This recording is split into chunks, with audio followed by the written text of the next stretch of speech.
आज की कहानी शुरू करने से पहले एक सीरियस वार्निंग देनी है। अगर आपको क्लॉस्ट्रोफोबिया है यानी बंद और अंधेरी जगह का डर, तो थोड़ा संभल के देखना, क्योंकि ये कहानियां सिर्फ कहानियां नहीं है, ये सच्चे हादसे हैं। ऐसे हादसे जिन्होंने लोगों की सांसें रोक दी।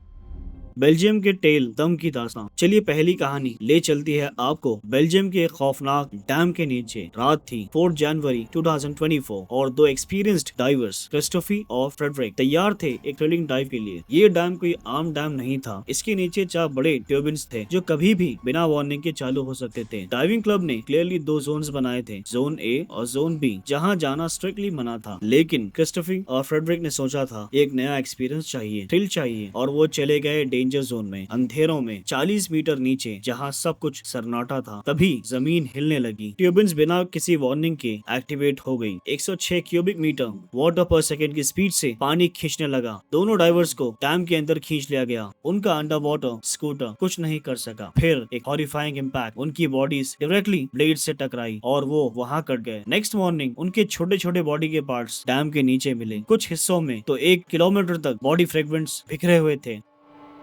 एलेक्स और गोप्रो का सच। अब बारी है एक दूसरी रियल फुटेज की, एक गोप्रो फुटेज जिसमें हर सेकंड की दहशत कैप्चर हुई है। ये इंसिडेंट हुआ लेक ऑलिव डैम में, जहां डाइवर एलेक्स एक इंस्पेक्शन के लिए पानी में उतरा। सब कुछ प्रॉपर्ली चेक किया गया था, लोटो, लॉकआउट, टैग आउट प्रोसीजर भी कंप्लीट था, लेकिन फिर भी कुछ छुपा हुआ था। एलेक्स जैसे ही चेंबर में उतरा, उसने महसूस किया एक इनविजिबल पुल, जैसे कोई उसे खींच रहा हो, और तभी उसका राइट आर्म एक 10 इंच पाइप में घुस गया, जहां उस पर 850 पाउंड्स का प्रेशर था। आई एम स्टक, एलेक्स चीखने लगा। उसकी बॉडी कोलैप्स होने लगी, सांस लेना मुश्किल हो गया। ऊपर उसके कोवर्कर्स परेशान थे। सब चेकलिस्ट क्लियर था। तो ये क्या हुआ? तो ये हुआ कैसे? जल्दी ही पता चला एक हिडन पाइप था जो किसी डॉक्यूमेंट में मेंशन ही नहीं था। वही पाइप एलेक्स को खींच रहा था। वॉल्व बंद करने में 30 मिनट लग गए, लेकिन तब तक एलेक्स बेहोश हो चुका था। उसका चेस्ट टूट गया, लंग्स क्रश हो गए और वो मर गया अंदर ही अंदर।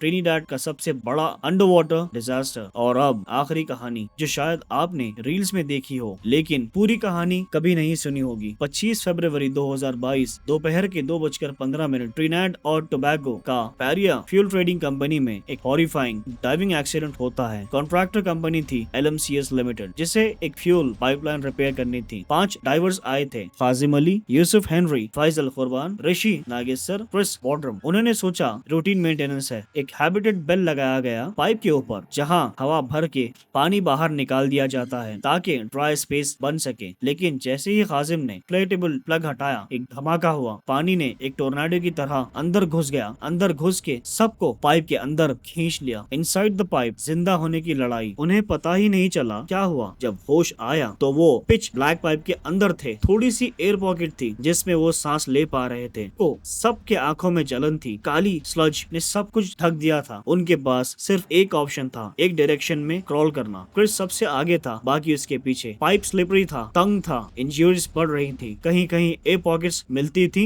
बस वही उनकी जिंदगी थी। एक वक्त आया जब सिर्फ 6 इंच स्पेस बचा सांस लेने के लिए। काजिम ने अपना ऑक्सीजन टैंक क्रिस को दे दिया, कहकर अगर बच गया तो हमें भूलना मत। क्रिस फाइनली एक वर्टिकल राइजर तक पहुंचा। आखिरी एफर्ट में उसने ऑक्सीजन टैंक छोड़ा और पाइप के बाहर निकल आया। 2 घंटे के बाद वो रेस्क्यू टीम को मिला और सबसे पहले कहा, बाकी 4 अभी भी जिंदा हैं, उन्हें बचा लो। क्या मदद मिली? नहीं। रेस्क्यू टीम ने पाइप टैप किया, अंदर से नॉकिंग साउंड्स आए, यानी वो जिंदा थे। लेकिन कंपनी ने कहा, no safe rescue plan, risk ज्यादा है। किसी भी डाइवर को अंदर जाने की परमिशन नहीं दी गई और 48 घंटे तक नॉकिंग होती रही। ऑटो स्पाई ने बताया, कुछ लोग सैटरडे तक जिंदा थे, कुछ मंडे तक भी। वो अंधेरे में बंद पाइप में सिर्फ सांस लेने के लिए सर पाइप से चिपका कर बैठे थे। और फिर एक वक्त आया जब सांस लेने की ताकत भी चली गई। वो क्रूड ऑयल में गिर गए और मर गए, जिंदा दफनाए गए। खामोशी का अंधेरा। किसी कंपनी ने सपोर्ट नहीं दिया, कोई जिम्मेदार नहीं था, कोई अरेस्ट नहीं हुआ। अगर क्रिस बचकर ना आता तो शायद दुनिया को कभी सच पता ही नहीं चलता। बाद में गवर्नमेंट ने कुछ प्रेशर के बाद हर फैमिली को 1.25 करोड़ देने का वादा किया, लेकिन पैसा सब कुछ नहीं होता। जरा सोचिए, एक 30 इंच ऑयल फिल्ड पाइप में अंधेरे में सिर्फ एक हवा के बल्ब से जिंदा रहना और मदद का इंतजार करते रहना, ये मौत से भी ज्यादा बुरा है।